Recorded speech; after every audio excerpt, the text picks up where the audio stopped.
the Property Pod. Welcome to the Property Pod with Moneyweb. The property sector is an ever-changing sector. And in this podcast series, your host, Suren Naidu, chats to movers and shakers in the property industry. Hello and welcome to the Property Pod, South Africa's premier property investor podcast. My name is Suren Naidu, and on this weekly Moneyweb show, we gain insider insights from leading CEOs, analysts, developers and entrepreneurs in the country's dynamic real estate sector. We're coming to you a little bit later this week on a Thursday. We normally publish on a Tuesday, but I took a little bit of a break in the Free State in the beautiful village. Some people say it's a town, but it's a village of Clarence, which will be featured on the pod sometime, perhaps in the December holidays. Talking about holidays, September is tourism month in South Africa, so our podcast for the month will have a tourism theme. On this week's episode, we have Nick Taylor as our guest.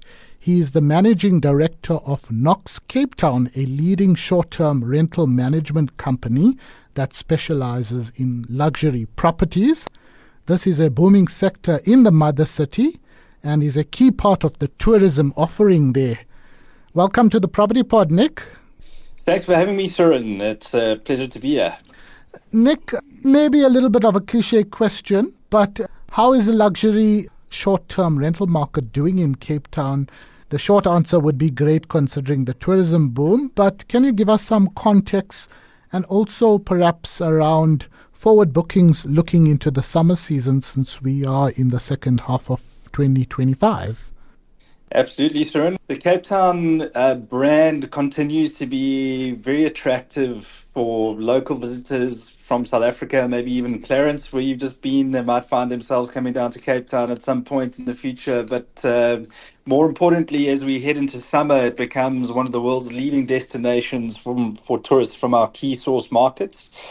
And our key source markets are predominantly Germany, the United Kingdom, other parts of Western Europe. And our fastest growing inbound tourism market is the United States at the moment. So we only really get a decent indication of how the summer is going to be around about 45 to 60 days out from the actual season. And we're getting into that point now because that's typically what we call the book window, which is the time between a guest actually making a booking and arriving. So about 80% of our reservations come in within 45 days before arrival, and we're starting to get a decent idea of how Cape Town is faring for the 2025-2026 summer period, and it's looking absolutely terrific. And the market's actually running at a faster pace than it was booking up this time last year.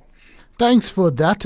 It is a little bit early days, but I think there's a lot of expectation with the amount of development also that's taking place in Cape Town. We'll get into the details of the owners and buyers of these properties for short-term rental market in a sec. But tell me more about Knox Cape Town, Nick. How long has it been going and what share of the market does it have? Yeah, so Knox Cape Town, we were founded in 2003 by our founder. His name is Richard Marshall, and I joined him in 2006 after we both spent a bit of time overseas in the UK.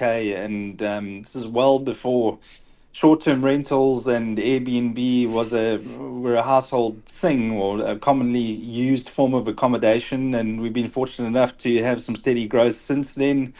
We're positioned on the Atlantic seaboard in Cape Town. Our offices are on Camps Bay, and we now manage in excess of 200 luxury properties ranging in size from one-bedroom apartments up to nine-bedroom villas. And the value of assets that we manage is in the region of about 2.5 billion rands worth of properties that we manage. And the value proposition that we offer our owners is either an investment option or a lifestyle management option. A lot of our owners are foreign owners. They've bought properties in Cape Town and they love spending a few weeks or a few months in Cape Town over the summer period, escaping the Northern Hemisphere brutal winter. The swallows, as they say.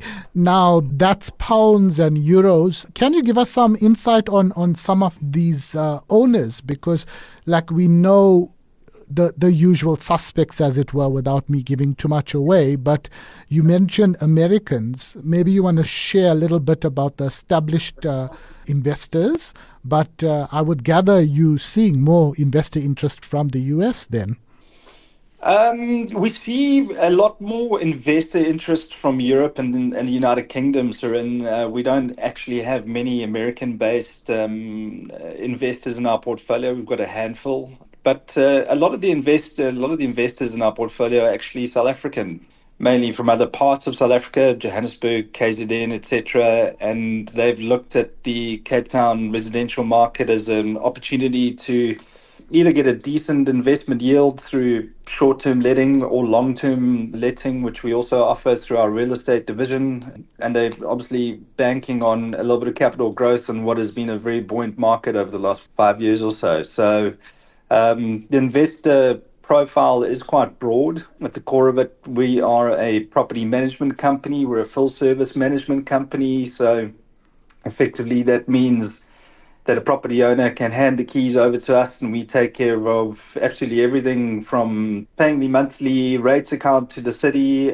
through to coordinating maintenance technicians. We've got an in-house housekeeping department which handles all of the cleaning and upkeep of the properties, and obviously have a full concierge and hospitality team who provide the kind of services that one would expect in a five-star hotel to the guests that are staying with us. Thanks for that insight. You don't only have a background in real estate. Obviously, you're working in the tourism and hospitality space. Everything seems to be going great in Cape Town on the tourism front. I've covered the V&A, all the developments, the CBD. There's investment not just in short-term properties with the number of cranes on that Atlantic seaboard, never mind the CBD and the V&A. But is there anything that keeps you up at night from being so closely involved in the real estate, but a little bit in the tourism side of things? Yeah, it's a good question, Surin. Ultimately, I think the background that I've been fortunate enough to have, I've actually studied hotel management. I then worked in hotels in London and have had experience in the real estate and studying here, as well as finance and accounting. It's quite a broad experience background. Effectively, what that's been able to do is be able to help Knox become a sort of stable provider in the industry, and we've seen it all. We've been here for running the company for its owner run, its owner managed. Myself and Richard are actively involved in the business for over 20 years, and we've seen it all. What keeps me awake at night is these things that we can't really control, and we look back at what's happened to the inbound tourism market in South Africa and Cape Town, and quite a while ago, we had unabridged birth certificate visa regulations where there was a Home Affairs policy on making sure that every inbound tourist had, they were traveling with a minor. There was an unabridged birth certificate requirement. I don't know if you remember that a few years back. Yes, it was major.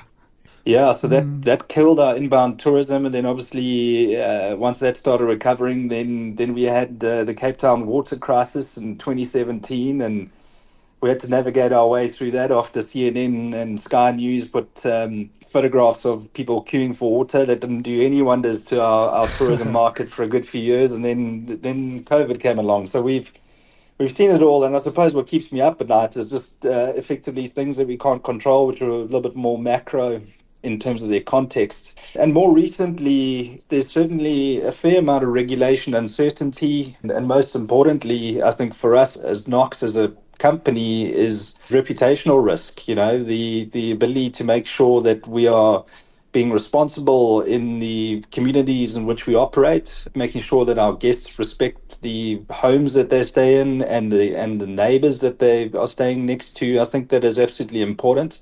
And I think also, the pricing mistakes that can be made in the industry, mispricing and on behalf of our owners. And we take pricing incredibly seriously, and we have very sophisticated technology with a professional revenue manager who's actually sits in the United States. He's an expert in his field to help us to make sure that we're pricing optimally to be able to drive a decent level of occupancy and provide a great hospitality experience to every guest that stays with us. And that is an important balance there, is that you don't want to overprice a property where there is times of extremely high demand, especially over the Christmas New Year period, and you could probably get triple what you can get on most other days of the year. But ultimately it comes down to the guest experience, and if you overprice and underdeliver, that guest is going to leave a bad review, and you might well get some sort of reputational damage. So for us, it's about making sure that we're providing a really, really good hospitality and tourism experience at the right price. I don't think that these are fears or keeping me awake at night. It's reasons why I think professional management really matters. Thanks for that, Nick. You did go on to my next question on the importance of pricing, so you've covered that a little bit. Can I ask, though, you gave a little bit of a historic view of some of the things that kept the industry, not just in Cape Town, but globally and other parts of South Africa, up at night. Something more current, you talked about legislation. Are you talking about the whole expropriation debate? Are you talking about tariffs? Is there anything specific around those aspects that might be problematic from an investor perspective?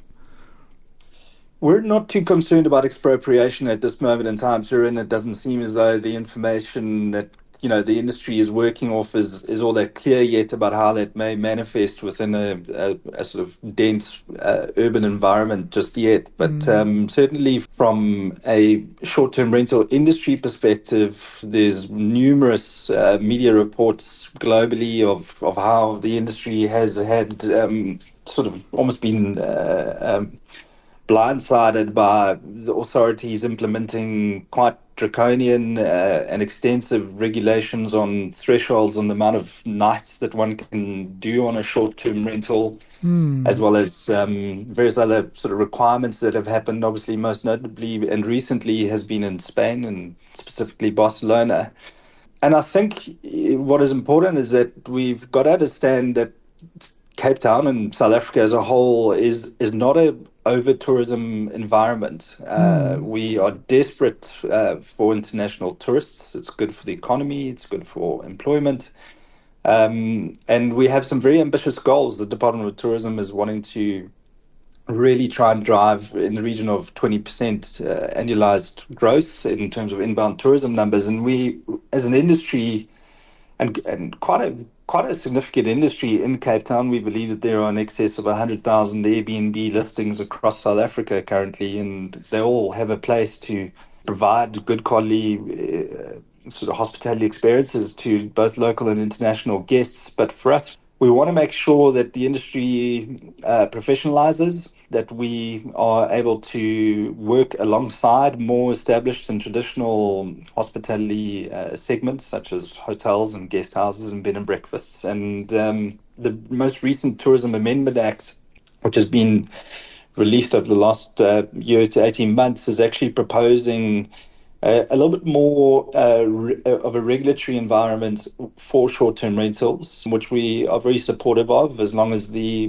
whatever regulations or thresholds are implemented are fair and appropriate and allow the playing field to be leveled. And I think what the position that we've taken as Knox is to not actually try and do this in a private capacity. So I'm a board member of a newly formed industry association called SASTRA. It's a South African Short-Term Rentals Association. We have a number of members across the country already, and we're actively participating and cooperating and talking to other industry associations as well as the Department of Tourism, local government. And we hope that through the South African Short-Term Rentals Association, we'll be able to make sure that the industry globally recognizes that short-term rentals have a place in South Africa, and implementing 90-day rental caps or whatever other mechanisms might be used is certainly going to be a short-sighted approach to driving tourism into the country and achieving our sort of national goals that we're wanting to get to.